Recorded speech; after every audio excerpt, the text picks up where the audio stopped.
There definitely is a bird in the Johnson Center. I've definitely seen it a few times. The bird is a mystery, man. I don't know how it got here or where it goes. So, if there is a bird in the JC, where could he be? I think he hangs out at like the top windows up at a really, really tall part of the Johnson Center. Just might be making a nest up there or something.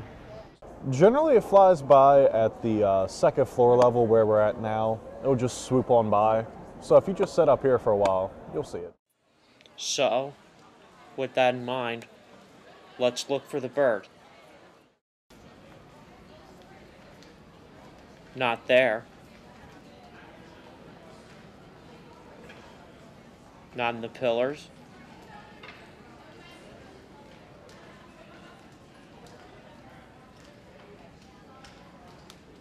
Or in these pillars.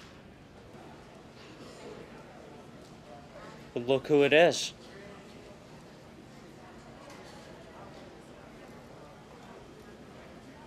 Right there.